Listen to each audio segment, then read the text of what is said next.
Hello everybody, my name is Max and I'm coming at you from Barcelona. You might know me as MJED or MJED on Discord, and I will be commenting on an Armory event that happened last Saturday. There was only, or you could say there was only 9 players. The Barcelona community is still kind of getting started, but we're all very excited about the game. But as a result of that, you might see there is not a full suit of legendary equipment everywhere. Some decks might also be missing a few key cards, and basically most of the players started now with the release of Monarch, which was 2-3 months ago. So you might see some misplays or some questionable lines. Although I think one of the nice things about the game is that it is very rarely the case that you can say something is clearly a misplay, because the decision tree is so wide that there's almost every time you can make an argument for each individual play and say, well, maybe that person was setting something up in the next turn, or they were prioritizing preserving their life total, or they were really going for like a counterattack trying to gain some tempo.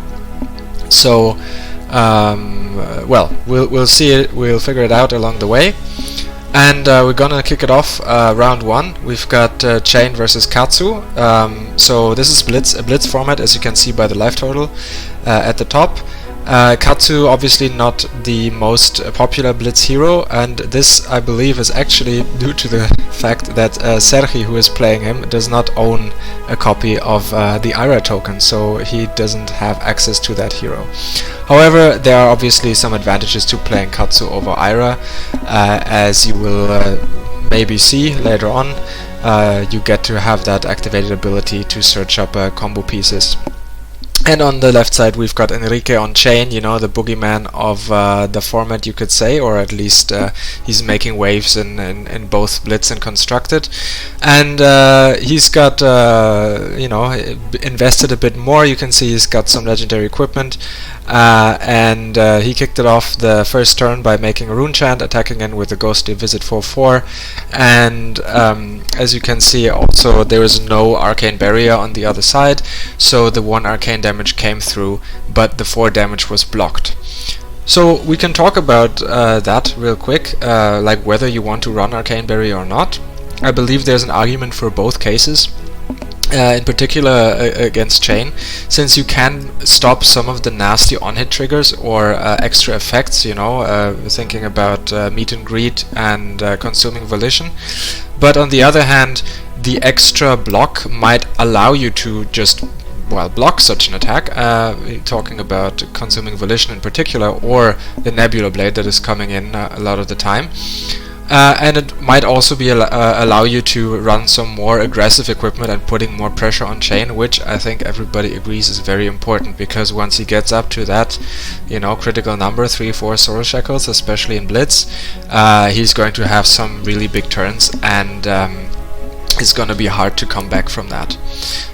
So Ninja is doing the ninja thing. We see the Kadachi, and they enter as they so often do. Obviously not having a Mask of Momentum here is quite a big deal, because this third attack now is not quite as threatening, because you don't really, there will not be a extra card drawn. However, we've got to push the point on board, so this is coming in for 6 if I'm not mistaken, so that's definitely a relevant number of damage, in particular in Blitz. And Chane is usually looking to block early and often, until he gets up to that soul shackle number, and then he's looking to take a hit and come back strong with a good hand. We can see Enrique is opting to actually preserve some of his hand, so he's blocking with his equipment early on. And Sergi is considering to pop the Snapdragon Scalers already and put some more pressure on. So he does elect to do that, which is an interesting play, and certainly not the worst idea, since, as I said before, putting pressure on Chane is very important, and he's coming in with a snatch 4/4. So this is obviously has that extra on-hit trigger. I believe in this case, since he is holding a card in hand, maybe not the most threatening, and he doesn't have a direct way to give it go again. So even if we're thinking something like Erase a Reflex, he wouldn't have the resource to pay for that. But nonetheless, Enrique does decide that this is too threatening for his liking, and he actually elects to use 2 cards from hand to block it out. So that, I would say, went rather well for Sergi. So he's really gained some momentum here using the second turn, which is what you want to do on the if you're the aggressive deck. You want to if you're going second, obviously Chane does want to go first, but it's maybe not the worst if you're playing a deck like Ninja, especially in a very aggressive variant.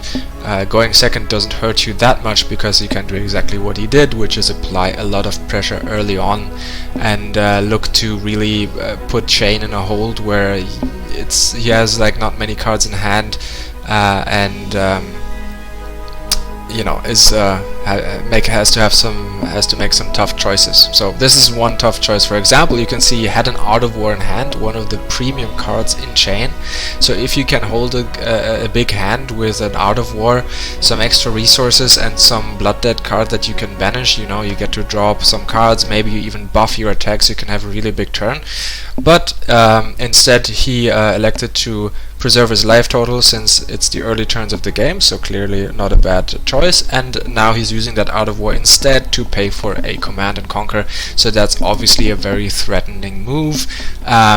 This is likely going to, this is certainly going to force at least one card from Sergi, because he has something in Arsenal, so either he loses that card in Arsenal, or he blocks the Command and Conquer, which would take 2 cards from hand, of course, usually. So this is obviously a difficult decision. Now Sergi very interested in keeping up the pressure, and the Command and Conquer basically always means that you're going to be losing some tempo. But again, with the Ninja, if you maybe have a blue card in hand and some other attack, you can do the good old Ninja Turtle style Kadachi and an attack, with the 2 cards from hand. But in this case he actually elects to take the damage and keep his hand, losing a belittle in Arsenal. So that must mean he has something that he really wants to come back with, a big turn coming up. So let's see what he does have. Alright, he's considering his options here. So maybe he is looking to combo off. I mean, that's again the upside of playing Katsu, is that you have easier access to those combo lines. And we'll see how he goes from here. Alright, we see a blue Minnowism is pitched, and I believe this is a Surging Strike yellow. It's hard to see with the glare. And so this is kind of interesting now. So if you're the Chane player, right? So obviously you want to preserve life total. He does elect to not block, and so this is the interesting part, right? So if you don't block, you're giving the Katsu player the opportunity to search up the next part of the combo. But if you do block and he naturally happens to have the next part of the combo in hand, you are in big trouble as well. So that's kind of like this double bind that is kind of the thing that Katsu does best, and what he does better than Ira. He actually did have a Whelming Gust Wave in hand, funnily enough. It was a yellow one, and he discarded it for a red one. So he had it all basically, and the only difference is that he kind of upgraded to a 4 attack instead of a 3 attack, which is very relevant. That extra point of damage, since we're coming in with an on-hit trigger as well. So this is a red Whelming Gust Wave now. 4 go again, on-hit, draw a card. Very threatening attack, and I would expect to see a block now from Enrique, but we will see what he decides to do. So what do we have in his hand? We see there's the Howl from Beyond, there's an Unhallowed Rites, and I believe that might be like a Shadow Puppetry hiding. Oh no, that's a Shadow of Ursa and then something else hiding out there. So he's up to 2 Soul Shackles, he's down to 14 life since he took that last hit, so there's a good chance he will just be doing some heavy blocking here. Yes, we see I believe this is the Unhallowed Dryads and the Howl from Beyond, so that would be a block for 5. Critically blocking enough to stop the breaking scales that is being threatened here as well, right? So if he just blocks 4, he can come over with the breaking scales again. This is why the running that aggressive equipment can be so critical. But as we can see, he really did have it all. He has the Mugenshi release naturally in hand, so he just drew the whole combo, and now we really see why he choose to just lose the Belittle and Arsenal on the Command and Conquer hit last turn. This is definitely a hand that is worth keeping. And funnily enough, though, we know the Mugenshi release coming in for 5, threatening this on-hit trigger. I saw his deck before as we started this, and he doesn't actually have any Lord of the Wind. But I believe Enrique does not know that, and either way I think blocking this is something that you want to do. However, I believe there might be a slight misplay here, unless I'm mistaken with the numbers. I think he's blocking for 7 and the Mugenshi is coming in for 5, so we're only threatening to go up to 6 with the breaking scale, so the block with the equipment was not strictly necessary. So Enrique flips over a Riftbind, and he doesn't have anything to do here because he used his whole hand to block. So he takes 1 from Blood Debt, and now I believe is the time when he wants to look to keep some cards in his hand to come back hard. Obviously the momentum is now all in favor of Sergi. Life totals are even, but the game is definitely not even because he has a full hand to work with now, to attack with, and we know a ninja, especially an aggressive variant, is very, very scary in that scenario. So we can see there's like a Whelming Gust Wave, I believe that's a blue one, Fluster Fist, some like raising knee thrusts kind of shenanigans. Well, let's see what he chooses to do here. He's pitching a blue, so I'm expecting there might be some Kodachi hits. That's right. Okay, he starts with the Kodachi. I think this is going to be, easy, take that. And this might be a leg tap. Okay, alright, so we're going in with a leg tap, and I think he might even have some more. Yes, I think he has the raising knee thrust in hand again, so he is really drawing into his combo pieces. So I think this, since you don't know that this is happening again, you know, the power of Katsu, you do want to consider blocking this here, right? This is a 4 damage attack, and if it comes in, you're looking at most likely a rising knee thrust.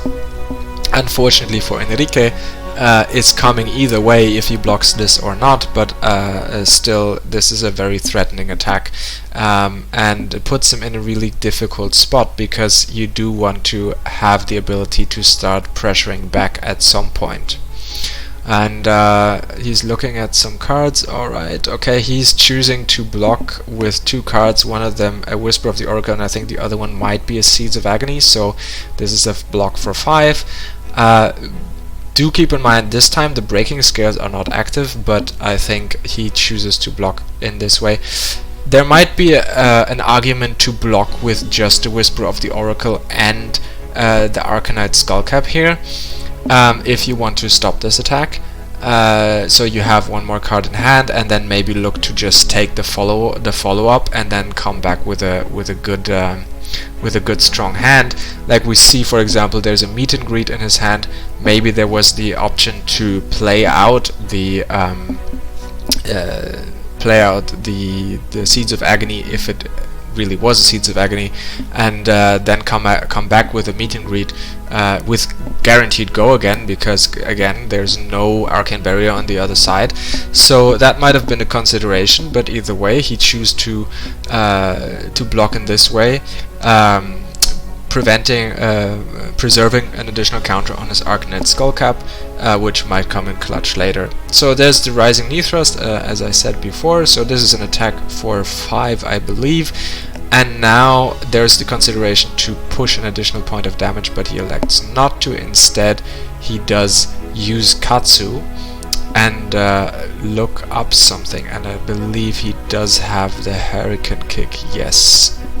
So this is threatening lethal, right? That's a 7-point attack. Enrique's at 7 lives, so that really puts a lot of pressure on him. And now he's choosing to block with a skull cap and cards from his hand.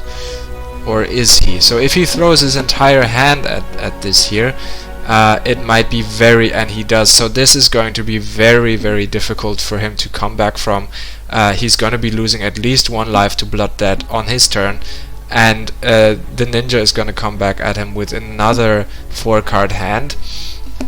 So he's really under a lot of pressure at this point here. But you never know. It is Chane, you know. There's some magic that can happen. Like he could flip some Bounding Demigon Seeds of Agony combination and just have like some 0-card hand counterattack. But oh, that's rough. That is rough. I mean, fortunately for him, he does not take any additional Blood Debt except the one that he's definitely taking. But flipping the Soul Reaping, banishing the Soul Reaping, obviously not what you want to see. That's not very conducive to winning a game. But at least he manages to draw an Out of War, so maybe we have some comeback potential here.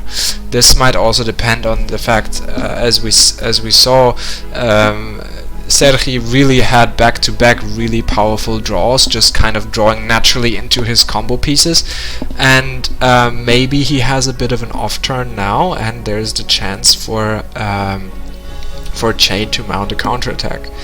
But we will see what happens. Alright, so we've got Kadachi, take, okay, that's a very common pattern, although we are getting dangerously close to that low life total where, you know, the infamous Kadachi lock, where you have to block once you're at 1 life, you have to block the Kadachis, and at that point it's basically impossible to come back.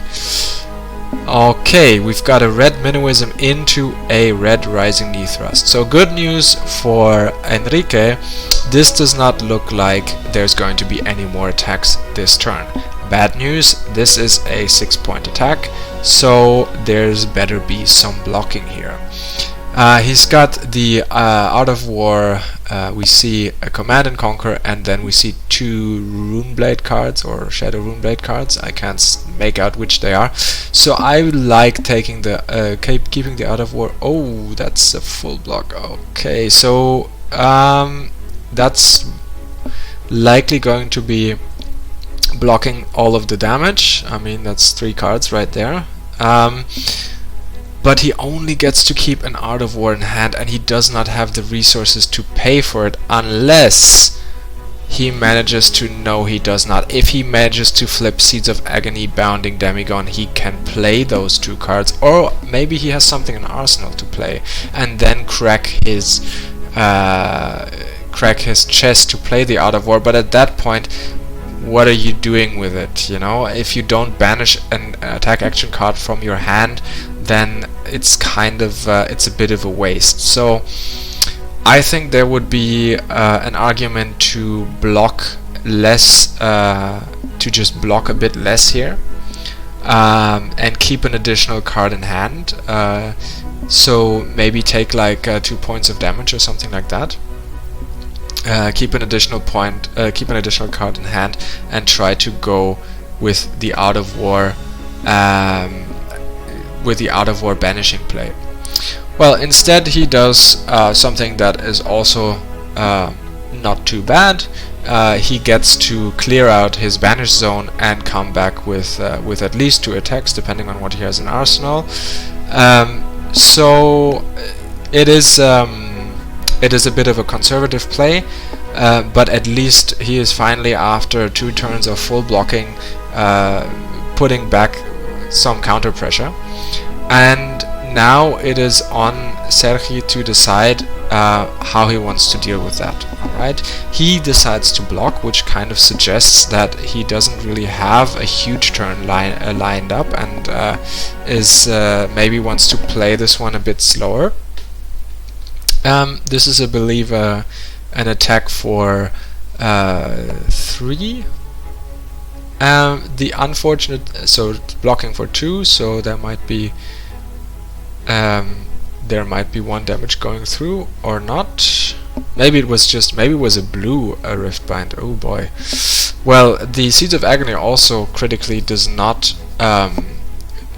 trigger here, because because it's a blue one and the Riftbinds are 1 cost. So Enrique decides we really have to put some more pressure on here. So Sergi is already blocking with cards, so he kind of smells a bit of weakness, and maybe like not the strongest turn coming back at him, and so he decides, well, maybe if I can take even another card from him or just deal some damage, that might be a way for me to come back into this game. So he chooses to crack basically all of his equipment, the Snapdragon Scalers and the chest, and attack with the weapon. And he does not deal any damage, but he does get rid of all of the Blood Dead cards in his banish zone, and he forces another card from Sergi. So Sergi is going to do the Kadachi thing again, and he has a card in arsenal. So maybe the plan was all along just use 3 cards to block, preserve your life total, and then do Kadachi attack. This is kind of the more conservative ninja plan, you know, chipping you down, and well, if you don't have a strongest attacking hand, that might just be the thing that you want to do. So now at this point, Enrique really has to think hard about how do I want to deal with this. He's at 4 life, the Kadachis are starting to become really threatening, and we can see his hand is pretty good actually. So he's got a Seeds of Agony, he's got a Shadow Puppetry, he's got a Shadow of Ursa and an Enlightened Strike. So 5 Soul Shackles as well, there's gonna be some flips, so we can expect that this might be a big counterattack. But the question is how you will have to defend, most likely, and the question is how do you defend, what do you keep? And I believe he does the correct thing by saying, well, if you have a Razor Reflex, I guess I'm just dead. I'm gonna take the 2 Kadachi hits and I will try to block the last attack and then come back at you. I think this is the right play to make, because if if you want to play around Razor Reflex, I think this is too late. At this point you would be just stripping your hand off of too many cards, and there's no way that you can come back into this game at such a low life total, and especially with Sergi still sitting at a very comfortable 13, you have to make something happen here. Okay, so this is an attack for 5, that's a very critical number, and also there's still that Breaking Scales hiding there, right? This is a combo card, so this is a potential 6 attack, meaning that he really has to block for at least 5 points if he wants to live. And this means essentially he's going to lose 2 cards from hand, and now a very, very important decision: which are the 2 cards that he chooses to keep? And here he makes something that, well, in hindsight is definitely going to look like a bit of a misplay, but you know, hindsight is 20/20, and that's kind of the thing that you're playing with Chane, is you don't know what you're going to flip. And what I'm referring to here is that he chooses to keep 2 red cards in his hand, an Enlightened Strike and a Shadow Puppetry. I really like keeping the Shadow Puppetry. There's a good chance that you have to that you want to chain a bunch of attacks together and not die to Blood Dead, and there's already well, either way, and I can see the appeal of keeping the Enlightened Strike. It's such a strong card. Maybe you're thinking I can kind of like finish with an Enlightened Strike, but the problem is it is a red card, so you might be starving a bit on resources. And the other issue is, if you don't if you want to play it, you also have to put a card on, put one of your cards on the bottom. So the other card is not really something that you can use if you want to play the Enlightened Strike. And if you end up pitching it, well, then you're better off keeping a blue card. And that's kind of something that in general I like to do on Chane, is if I have to block down to like only a few cards in hand, I really like to keep a blue card in hand, at least one, so so that I can play out the stuff that I flip over potentially. However, he now, for example, has the option to just play the Enlightened Strike for 7 threatening lethal, so he can force some action here, so there's definitely an upside to keep the Enlightened Strike. And there's other considerations. Unfortunately, there's no way for him to give the Enlightened Strike go again, because the Shadow Puppetry would be something that he puts on the bottom. So instead it ends up being a little awkward, where he chooses to pitch the Shadow Puppetry to play a Riftbind from the Banish Zone. Now, I unfortunately forgot what he has in his arsenal, but maybe there would have been the option to play the Shadow Puppetry and pitch the Enlightened Strike to play the Riftbind, and then maybe if you have a 0-cost card in arsenal, but I believe he does not, to play it from there. If he would have had still some way to give it go again, you know, he used very aggressively his boots on the turn before, there would have been the option to even go fishing with the Enlightened Strike, right? So play it for 5 and draw a card, and maybe hope to draw into a blue card and then go from there. But the way that this ends up playing out, he is just coming in here for 5, and so Sergi is saying, well, you're at 2, you're coming in for 5, you've got a card in hand, a card in arsenal. I am definitely playing around Razor Reflex, so I'm going to block for 3. I don't want to die to something silly like that, and I've got 3 cards to come back at you, and the Kodachis are going to be very painful. So this is really, really, really tough. He ended up just not even using the Enlightened Strike at all. He just kept it in hand, and now I think that's just going to seal the deal here. Sergi even has access to his chest, so he's gonna go with a leg tap. We see the Razor Reflex in hand, and that's usually game over. I don't think in Blitz anybody is running any defense reactions in Chane, unless I mean, I guess somebody probably is, but it's definitely not a common thing to do. So you can almost kind of consider these Razor Reflexes as being unblockable damage. Yeah, well, again, Enrique is doing, I think, the right thing, which is to say, well, if you have Razor, I'm dead, and that's what happens to be the case, but you can't play around it at this stage of the game. You have to try and make it so that you get to do something on your turn when you come back at him. So yeah, well, that was it. Thank you very much for watching, and have a good one.